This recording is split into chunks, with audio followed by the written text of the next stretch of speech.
Hihingan ng paliwanag ng COMELEC si Senator Chis Escudero kaugnay ng 30 milyong pisong donasyong tinanggap niya noong eleksyon 2022.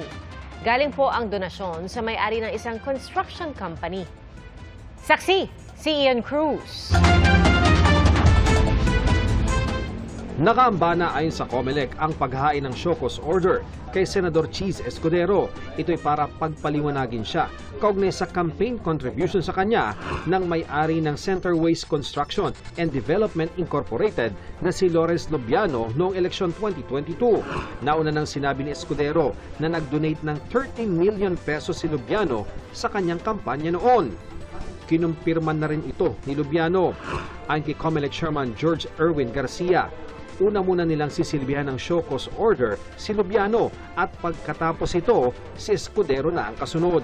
Basta matanggap namin yung sagot, regardless kung ano yung explanation, we will later on issue the show cause naman kay So within this week din, sir, sa SPGs? Depende sa kung baka hindi, depende kung kayo masasablit ni Lobiano yung... Ay, oo nga pala. Thank you, sir.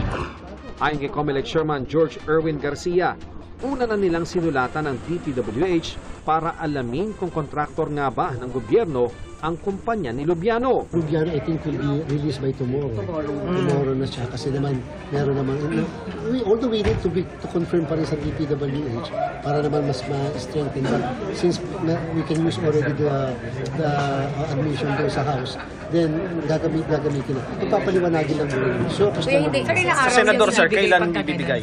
bigyan namin siya ng 5 days. Sinisika pa naming makuha ang panig ni Lobiano. Sa isang pahayag, sabi naman ni Escudero, tatalima siya sa anumang maging utos ng COMELEC para mapatunayang hindi siya lumabag sa batas. Pinasasalamatan din niya ang COMELEC chairman sa pagbibigay sa kanya ng pagkakataon na mapatunayan ito. Sa ilalim ng Omnibus Election Code, hindi pwedeng magbigay ng campaign contributions ang sinumang may kontrata sa gobyerno. As a part ng COMELEC, we will file criminal cases as to whether matatanggal or what. Una, nasa DILG yan, sa local. Number 2, nasa Office of the Ombudsman yan, kung ano yung kanilang gagawin. Number 3 naman, depende kung yan ay Congress, sa Senate at sa House, may paraan to remove a member of the Senate and the House. So nasa kanila pong jurisdiction.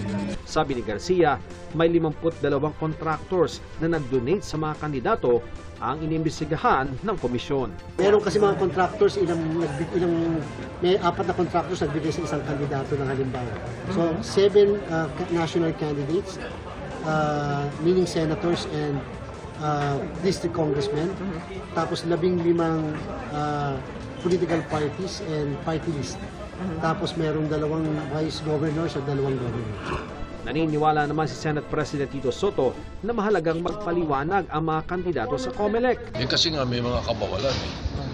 Merong bawal na ganito, bawal tumanggap sa institusyon, let's say corporations or personalities who are having transactions with government.